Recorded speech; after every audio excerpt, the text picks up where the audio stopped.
tant que chef de l'État a du pouvoir, déjà, on a action dans la vie, et c'est une gratuité d'enseignement. Pour gratuité d'enseignement, il faut se poser des questions. Et c'est un processus pour aller pour gratuité et simba. Premièrement, est-ce que tu as l'école? L'école, il y a l'État, l'école publique. Il y a qui donne l'État. Deuxièmement, salaire au salaire salaire 380 000 387 000. Dans le 21e siècle, il y a le salaire. Il y a un négatif pour Bissonnier, qui se qui a pouvoir. Moutenir sur la Congo à Sepelaki. Ah, moi, la mbokaye, dans la compte de ce que dit. Tout ça, batamaye, pour ça, on analyse.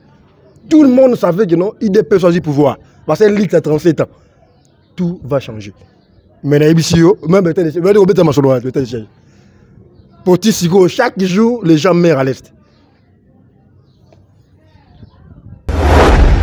Un député a fait la Ndakubanaye, a joué un peu sur l'ouest de $500.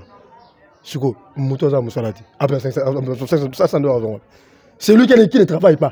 Ça facilite aux tâches nanolées à la 10 000, 15 000. Papa, il faut d'abord la jeunesse congolaise à jouer rémunération à chaque fin du mois. Comme les jeunes bataillent en mais les entreprises publiques, car on a mis 80 ans, 70 ans, tu n'avais pas le mais les jeunes bataillent en pourquoi pas débuter non. Papa Nyonso, on a CAA, toute entreprise publique à l'État. Or aussi 60 ans, tout le monde Libanda. Et remanier ça dans la chaîne Bakota. Mais papa. Il y a ici, on va débuter dans le Congo. Mais 2023, il y a été mais deuxième dimension, c'est ça. Azaï peut pas avoir idée malin, ça les choix. Mais Mouto a beigné à sa compétence. Mais quand on peut monter, ça te beigné ça les boulot un bon. Il y a un demi aya. Solution ni na ministre na inanetika liyo kopesa na mokonzi mboka. Solution on a kopesa na mokonzi mboka. Et ça clair. Bilan ya Tshisekedi est négatif. Solution ni pas à remanier la situation. À remanier la situation, on a été analyste politique, on a organiser l'élection. À organiser l'élection, il y a la candidature, il y a bimate, tout ça la nengeni. Papa, tu sais que de Robima une élection sur base de quoi? Avec sur base de vote. Avec papa. Vote sur l'année passée. Tu sais qu'il y a 5 ans ça là. Il dépêche du pouvoir. Tu sais qu'il dépêche pour qu'on la relie bien, qu'on la sécuriser, qu'on la à l'aise. Mais tout le monde est au monde. C'est tout.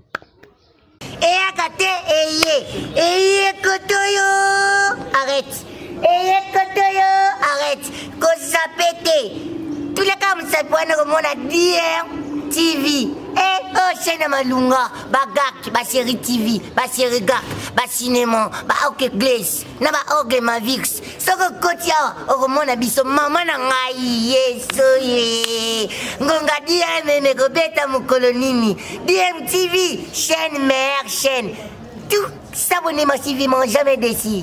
Na s'abonner, ngaye, na Koti TV Sika, na Tiki Kindumba Libanda, Kindo Kilibanda, Masuba Libanda, na ko s'abonner, na DMTV, meilleure chaîne de la monde. Takaka! Yo na partout dans le monde de Bozali. Dans la chaîne, na malonga ko s'abonner yango. DMTV. Émission bien, film qui toque, série qui toque, gag qui toque, la carte maman. Ce qu'on s'abonne abonnez-vous très massivement à DM Télévision, écran OSA miroir. Tala yo motoringozo innovation, gag, théâtre, Nio Césari, documentaire, magazine, émission socio culturelle. Na kata DM Télévision, vous ne serez jamais déçus. Yoringo Bambouda Batongaka, Komina Karamu na 53, Yaka. Oringo Bayore Tongama na 53, Kurekoti na 55, Kota Sabuni. Sokoye Bakate, changer la limité et Tongama 1976 et 74. Abonnez-vous aux causes intégralité. Na Kata DM Télévision. Tiamo Sapiwane Siko Bati, abonnez-vous aux s'abonner. Ndekoye Banino Kodjo Simae. Kamata bisous. Abonnez-vous très massivement, vous ne serez jamais déçus.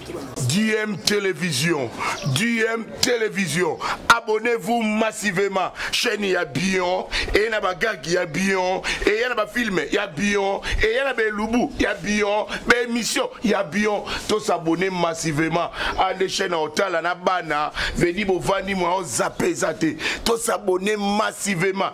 Bah y a les vrais.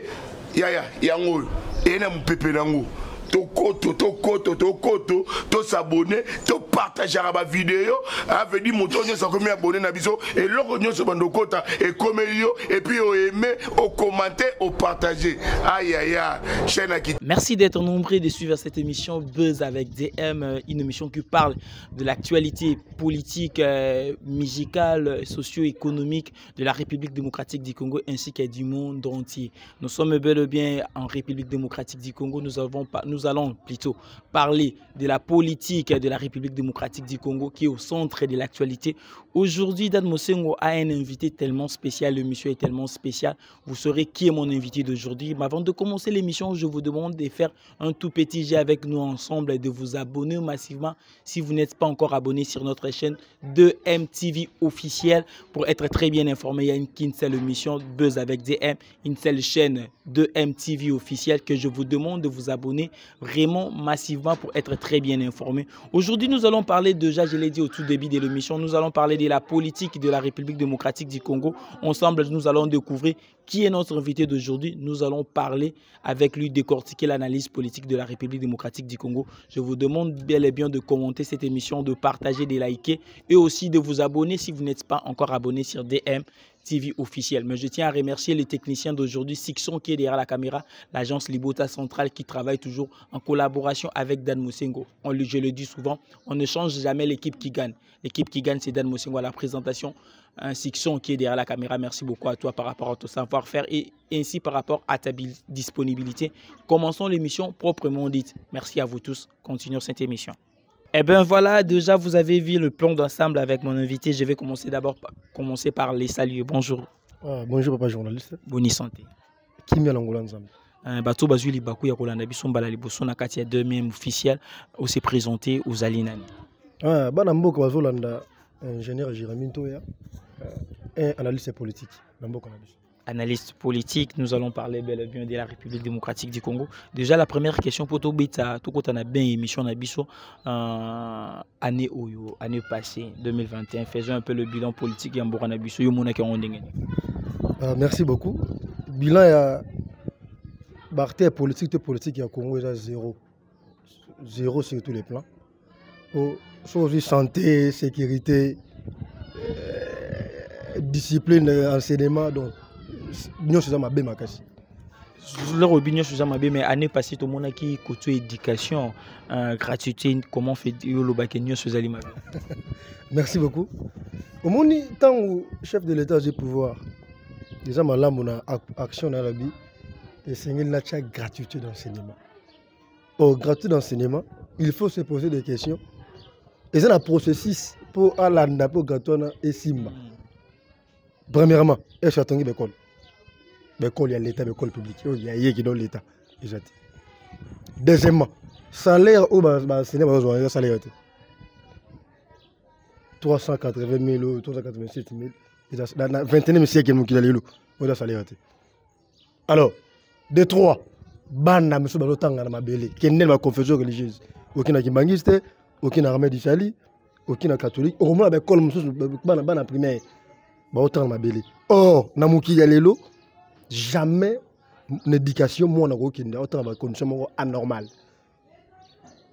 Donc on a vu dans le ministre d'enseignement, donc gratuité est à zéro sur tous les plans. Mais quelque part, est-ce que tu peux saluer Moutou Oyo a salué pas na Moutou a salué Loro Morote? On avait un Joseph Kabila Oyo Azaki gratuité n'est qui partielle. J'ai moi parti moi en Ndambu ya Congo. Na Moutou a tchongo na entièreté ya mboka mobimba. Tu peux saluer na tu peux encourager na bango mibale. Bon. Encourager, ce que tu bois y sur ma baie. Pourquoi Joseph Kabila a beau coacher gratuit d'enseignement et à l'évaluation primaire, c'est la 6e humanité. Pourquoi? Il y a un déficit financier. De 2, tout ça, infrastructure, l'école les a dit. Est-ce qu'il y a des lots, surtout que les catholiques à Longwe à l'État. Armée du Sahel à Longwe à l'État. L'État avec l'école.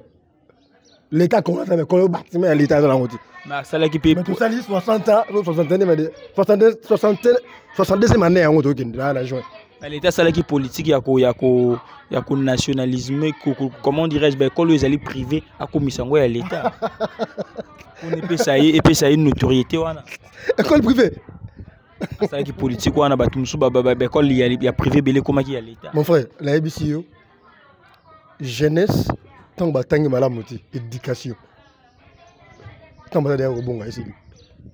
Et ça, l'école, l'État, c'est l'alliance dans l'école privée. Quelle école privée?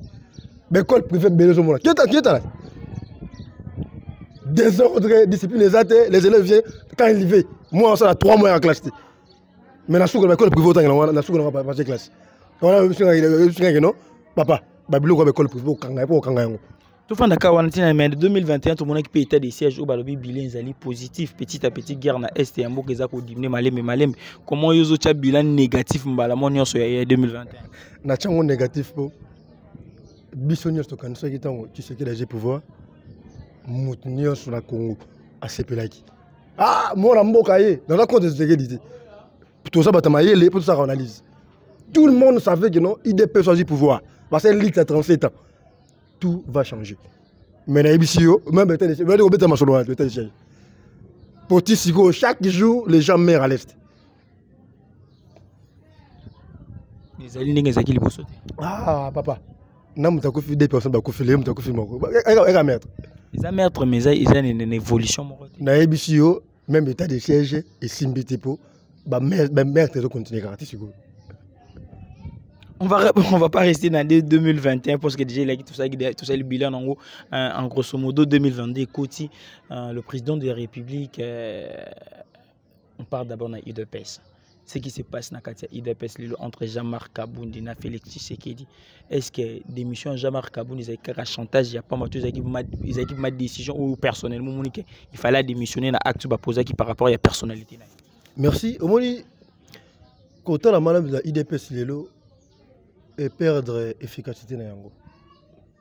IDPS il va né à Kala tant papa Tshisekedi le docteur de la loi na Congo tant on a une IDPS dans la tête azaki entouré na bateau maïli azaki entouré bateau ba tête bien faite non bien pleine mais le IDPS parce qu'il y a bateau la politique c'est pas politique c'est maquillé l'été. Voilà, les gens qui ne sont pas IDPS, pas congolais. Politique, il était. Tu as vu, ça, ce n'est pas la politique. Tu sais que dit les pères, tu as IDPS, c'est qui par parce que je m'a bé, bimi la télé. Il y a une revendication, il y a droit pour la population congolaise.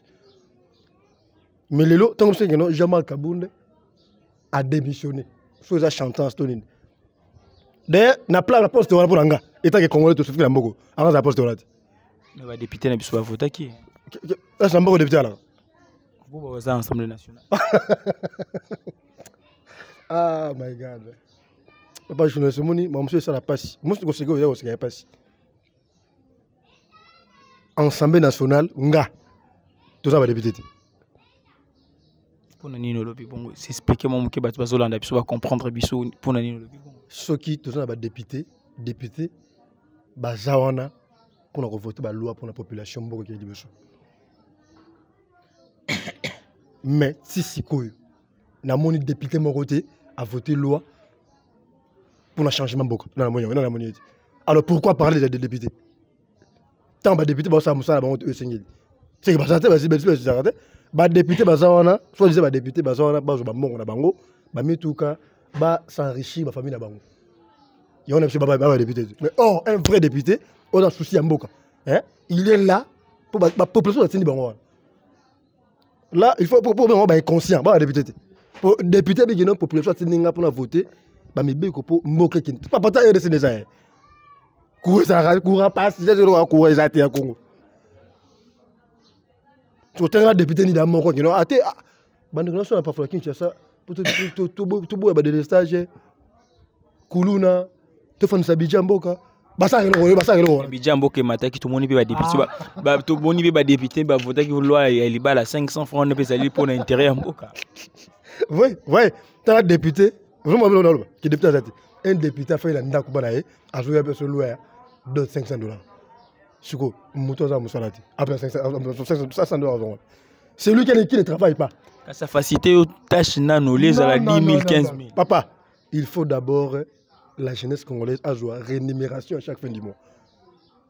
Bah jeune ba misala. Comme les jeunes batanga mboko. Mais les lots entreprise publique. Car ba tata on a mikolo wana. Ba 80 ans, 72 ans. Tu n'avais quoi le bali. Mais ba jeune batanga mboko. Pourquoi pas débuter ba téléma non. Papa ni on a CAA. Toute entreprise publique à l'état. Or aussi 60 ans tout ça on libanda. Et remanier ça dans ba jeune bakota. Mais on a ici yo sama fa député na Congo. Mais 2023 a été pour bingala bango. Partout dans Kanaka Jean-Marc Kabondi est-ce que lelo toki koloba analyse belé ça que le président de la République a été mal entouré pendant le régime na mambole qui Jean-Marc Kabondi lelo ko confirmer que le président de la République est mal entouré. Là c'est tout à fait et ça c'est 100%. Et loko moi premier Congo ezali premier mutu moroti.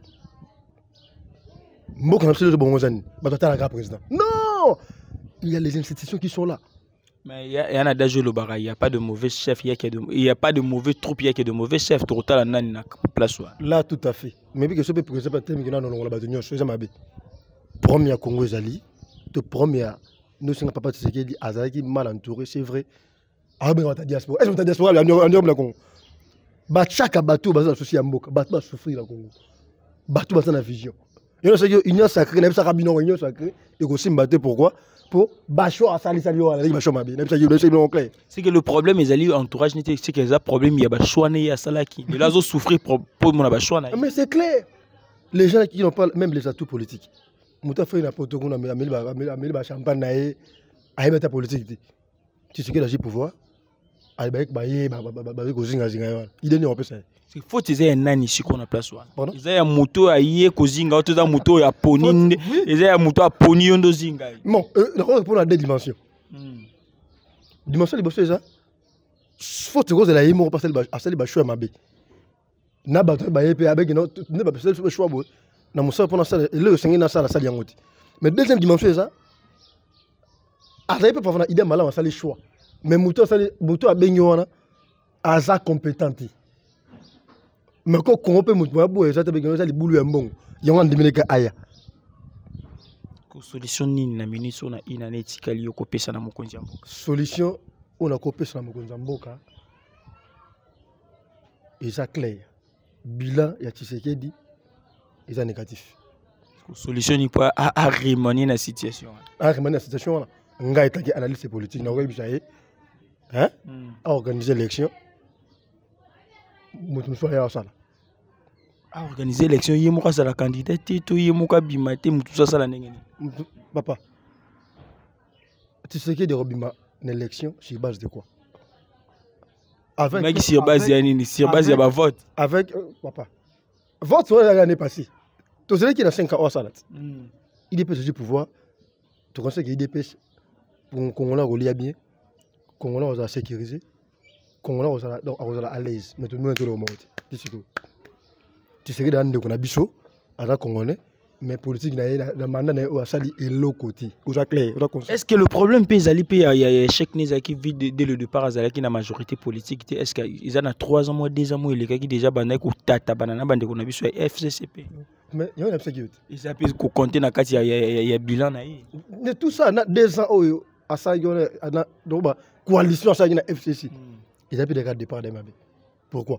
Pour bateau à 18 ans, Namboko, bah j'irai bien. Lui aussi pouvoir, au seul soit alliance là-bas. Pour appeler ce conseil. Bah rappeler autant. Bah moto soit sali bien, population au CPNAI. Il y a un blocage chez Zalaki, à échouer qui a 2 ans. Deuxième élément, il y a une union sacrée. Quand bateau sur la gamme, bah qui? Pour la 21 là-bas. Donc, même si à Bengala, qui est quoi, qu'on l'on député dessus des parlements. Mais à dissoudre le parlement, non, n'importe quoi. Pour ça, c'est un échec déjà, un échec. Maintenant, ça qui est ça, c'est qu'il y a bango. Pour n'engagez, c'est n'attaquer la musique là-bas. Il a un malin mango ça dessus des parlements. Pour dissoudre le parlement, ça veut dire qu'on réorganiser l'élection dans 6 mois. Mais bien que c'est un qui bon, sur dissoudre le parlement dans 6 mois, il faut organiser l'élection. Bah moyen ni n'enga ça là non pas organiser l'élection. Papa, moi je suis tellement bien et je correspond de te dans les mots qui sont qui n'est pas. Ce qui m'ont jeté, chaque papier na bic, chaque commune togei. Tout le monde stylo à l'élection wana. Et c'est bon, tu sais journal et non? La deuxième partie, parce que toujours qui citait petit à petit vraiment. Mais ça tu vas toujours bien bien. Élection il y a mon belé papa, maman sous pour beaucoup pe qui liboso tout simplifier maman sous qui maman normal. Bah je vais déplicater bah ramal peuple tout castigati yango chaque commune. Tu y a élection candidat pas besoin de numéro c'est tout. Ba comme que tu y a machine tout bambongo belé ya pas. Deuxième partie à président Sala qui discours na kasa ya lobby était mboka et kofi tozonga sous na wana te mais Fridele Ambongo papa cardinal à lobby qui était moto tozali kozela pesa biso espace perception des espoirs malobe belé était le mec qui par rapport ya maloba ya Fridele Ambongo yo na part na yo ozo juger ba propos ya mokonzi mboka wana ndenge bon mokonzi ko cité koloba ke mboka déjà kufa kala. Il a totalement raison. Sur tous les plans, il a raison que non, Mboka Koufa déjà calme. Donc, c'est-à-dire, bateau baroya au DG Congo. Boba ke Mboka Koufa. Yongo na bisio, Mboka na bisio pour ezonga na nzela. Eh, bateau toujours conscience. Est-ce que Mboka Koufa non est-ce qu'ils allaient malamu yo papa ya ndako lo ba dete ndako na ngeza ali ya kokufa déjà bon tant tabi Mboka Koufa kala ba zo le comprendre que pas fa kokufa c'est-à-dire quoi ba mlako ko ce n'est pas ça par rapport aux réalités actuelles aux populations là ko subir chaque jour surtout la souffrance. Est-ce qu'ils allaient malamu ndi yo mo papa ya ndako lo ba biloko ya ndako no bobimisa mabe ya ndako no na miso ya batu nyonso ko bimisa mabe ya ndako ko bimisa mabe yanda kunayo soka bimission po ayoka ki passa comme na suka en réalité amoni na kati mon frère ko diriger Congo dali palango bati et si tu n'es pas compétent ko yate opposition au diriger mo Congo donc nga na juger ngo tsiki dia comme na suka hein même pas discours il faut faire attention tant le chef de l'état ça a discours même notre kokoba nga benga koko Mobutu il a plaisir dans ce discours. Il faut quand on a confondé il y a discours à chef Konzamboka soit Bimboka c'est Koufakala si tous les plans il y a des magouilles des détournements d'ailleurs justice c'est athée mais ce qui Koloba Mboka Koufakala il peut diriger pendant 3 ans c'est pendant 4 ans déjà Toloba il pas bon Mboka pour yépe à diriger déjà il fallait discours wana aloba ngonde ne bandeli Kemboka za déjà okufa boloba dojo dirigeant pour Kemboka za okufa c'est qu'il pas contribuer dans robomambo mais bien sûr c'est ça que non bandeli ah non toi papa tout le monde tendance politique na émission clair ah on a vrai congolais d'origine congolais de père et de mère de père pour tout tika kolonga ba tout tika kolonga que non ngamuta IDPS ngamuta tout ça analyse aux réels analyse tout le monde na mboka na biso n'est-ce pas clair qui c'est qui demande na isa 0 donc na yemo rakati donc mboka ko kufa ka na yeso ko bomba les sous ya kokunda bino on a évité bandeko mingi ya IDPS batelemi qui par rapport il y a un côté la pasteur Gilit pe analyste politique le rôle yo bandeko yo kason ya IDPS batelemi la qui maloba ya Fridele bon est-ce que lelo c'est là analyse ya batu ebele tension o ezali koleka entre gouvernement na biso na église catholique est-ce que ezali kaka comment dirais-je ba conflit marmo ya ba seni karaté yango na Fridele mbongo nda beti sous marteau mabe bisika mabe na ba IDPS to ezali vraiment souci ya mboka ndeti ndinde ko Fridele mbongo aloba non moni église pe azaka na part na ye na mboka nyonso l'église catholique c'est l'église mo ya puissant na monde ozomona oh dans chaque pays, l'église catholique a un représentant dans bango au balandé la population. Pour l'église mère, na Congo, bien bien, les catholiques. Or, Fidèle, bon, ça perd. Le mal chez les militaires de l'IDPS, c'est quoi? L'histoire, on va voir ça, il biso te balancer là. Je m'adresse directement aux gens de l'IDPS. Congo est à l'IDPS. Congo est à FCCT. Congo est à Yaba Congolais. Tant ancien président Kabila Zaï Namboko. Tant ça il m'a bé, biso ma chaîne m'a balancer là. Mais pourquoi aujourd'hui, tu sais que le pouvoir, balo ma bête, toi c'est ma bête, balo bato le bâti. Ou ba ngomo ko na régime ya Kabila bazaki bato ya libouche. Personne ko balancer là. Namboko. Ah Kabila. Ah Kende. Mais aujourd'hui, sur biso ma gêne, tout c'est politique tout ça non, IDPS basali ma bé. Tu sais basali ma bé gérer tout le bâti. Non. Ouais comme idée dictative. Tant que président Tshisekedi a ça la bienté, biso to le bakane nous va la Kabila. Pour tu vois Kabila est malade, on a yé ma bénaï. Tant que Kabila c'est malade mouki, on a mouki à Kabila boya. Moi je viens. Na malade mouki à Kabila c'est le bandi bangote. Malade ya Kabila yo moniza la Kenya. Comme ça code vidé. Na 10%. Na dans ça on a Congo. Bon ta ganga ba bangote. Ba politique té. Ko ganga ba papa non. Papa code vidé na 2%. Kabila comme ça 10%. Bon malade ya Tshisekedi. Pardon? Malamu yechi. J'étais sûr que malamu là. Donc on peut ça ba style ba bis. Bizeli pe malamu. Malamu ngwana. Otongela biso ba soto mutan. Papa je me sens c'est que ça va. Tezali mituna. Na bisa ki soto, ouais ça soto mutan. C'est que na mandat Tshisekedi yo nyonso yo loko ya malamu yo moniza te. Et là malamu ya mukie. Ya mukie na koloba. Et ça kopé ça ba enseignant moi mbonga mukie ba fele bango. Si bah, 300 quelques mille. Tshisekedi est trahi par ses propres frères. Même ça, c'est le mot. Tony Mwaba, Tony Mwaba. Lorsque Bakongo était là, dans le ministère de l'enseignement, ah, Bakongo, il va mango, tout comme ça. Tshisekedi a bengi, Tony Mwaba vient. Il y a des IDPS, des 100 IDPS. Yaka. Jean Chéri Massala, Asen. Mais ça a port, il y a Tony Mwaba pour l'enseignant. Alors, chaque jour, on va pas Tshisekedi. C'est le problème. Il y a un abissio, mbok na abissio pe bonga et c'est ngili batu ba changer mentalité. To longola ki moyibi, to longola ba tendance politique. Ce qui mbok so lingi bonga. Et ils ont jamais taillé des pèses. Quand il dépêche na pouvoir, mutu a yibi tient na prison. Yo moni mbok bonga. Mais tant qu'il y a un abissio FCC de pouvoir, soit l'amour qui a pouvoir. Et ba talamuka ba arrogant, ko tumbo ba pile na nzela, ko beta ba fimbu, mbok ti ko bonga. Or, personne eux au-dessus de la loi. Et c'est un respect à texte et ça. Mais les politiciens na biso, respect à texte. Merci beaucoup. Là, nous sommes vraiment arrivés à la fin de cette émission. Il y a beaucoup de choses à parler dans cette émission, mais le temps nous fait défaut. Merci à toi, Section, par rapport à votre disponibilité. Merci aussi à moi-même. Je vous demande de commenter cette émission, de partager cette émission. Vos commentaires, nous les attendons. Surtout, abonnez-vous massivement sur 2MTV officiel. Ingénieur Toya, analyste politique Toya. Merci beaucoup. Ndengue ou répondre présent à l'invitation. Ouais, merci beaucoup. Mais là, on le bezali. Le numéro de contact. Ouais, le basou qui est ça. Comment ça n'a pas si bien. Mais les canaux sont moi les pour Congo Malibulu pour Mundela Zonga. Mundela Zonga ndenge a coloniser biso to asala. La vie de ce qui non Mundela Azonga na mboko.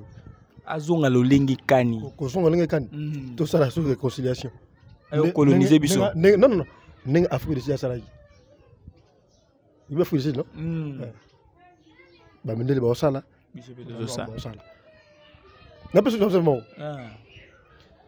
Nous devons 3 millions pour la route. N'a pas exemple pour que nous biso doit pas avancer. Allez en bakangete.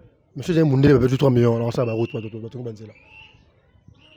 C'est que ngolo ba été koyiba na mindele zalité détournement na mindele les ali. Mondé la koyiba mais moi mais vol ngelo tu pesa mon français. Mais ça c'est te dit non? Ça veut dire que vol peut les ali. Koyiba déjà promettre mais ça la musala o longo bani. Biso ba vol déjà clair la bébé comme net. Non. Mutuna nanga sukezo kabola biso na émission o ezali. Mukonza mboka lobaki ete mboka ekufa déjà. Pona yo président aboma vraiment mboka na biso o vraiment aboma ya makasi ezali nani. moto président Mambo Makasi. Pour mokonzi mboka qui c'est que bimboka ekufa déjà kala. Parce que moto aboma vraiment mboka Makasi ça. Merci beaucoup. Moi, qu'on répond à la question où Ezali, il est juste temps pour un pour 1 minute vraiment. Faut comme Nasuka. Pour ça les rétrospectives. Mboka bébé dans la zarianisation. Mbongo bate mobutu mutaboma. Bébé mobutu mboka. Nabi papa, mobutu jari ye moroti. Nabi mboka ndeko bébé dans la zarianisation.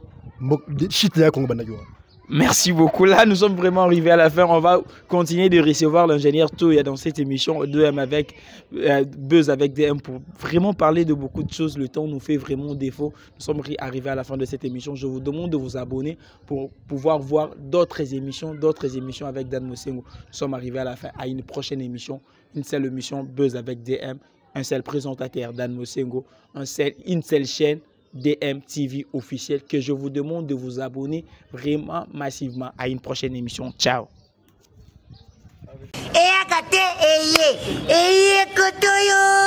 Arrête. Arrête. Cause ça pété. Tous les cas, ça peut être mon DM TV. Chaîne Malunga, Bagak, série TV, série Gak, cinéma, ok glace, na ok ma vix. Soko kotia, mon abiso, maman na yeso ye. Ngonga DM me gobeta mu kolonini. DM TV, chaîne mère chaîne. Tout s'abonner massivement, jamais déçu. Na s'abonner ngaye na Koti TV Sika, na Tiki Kindumba Libanda, Kindo Kilibanda, Masuba Libanda, na ko s'abonner na DM TV, meilleure chaîne de la monde. Takaka. Yo mutota langa partout dans le monde bozali. Tala chaîne na malonga ko s'abonner yango. DM TV. Ma mission bien, ma film qui toque, ma série qui toque, ma gaga qui toque, on a qui sont la carte maman. Soko s'abonner en tête. Abonnez-vous très massivement à DM Télévision, écran et Salaka Miroir. Tala yo motoringozo innovation, gag, théâtre, Nio Césari, documentaire, magazine, émission socio-culturelle. Na kata DM Télévision, vous ne serez jamais déçus. Yo ringoye bambuda batongaka komina karamu na 53 yaka. Oringoye bayore tongama na 53 kure koti na 55 kota s'abonner. Sokoye bakate changer la limite et tongama na 1976 na 74. Abonnez-vous aux causes intégralité na kata DM Télévision. Tiamo sapiwane siko bati abonnez-vous aux s'abonner. Ndeko yebani no kojo simae. Kamata bisous. Abonnez-vous très massivement, vous ne serez jamais déçus. DM Télévision, DM Télévision, abonnez-vous massivement. Chaîne y a bien, et y a ba gag y a bien, et y a ba film y a bien, et y a ba loubou y a bien, ba émission y a bien. Tous s'abonner massivement à les chaînes hôtel à Nabana, veni bo vani moi on zappé zate. Tous s'abonner massivement. Ba yangai, les vrais. Ya ngol et na mpepé nango to koto to s'abonner to partager ma vidéo venir moto nyo sa comme abonné na biso et loko nyo so bando kota et comme yo et puis o aimer o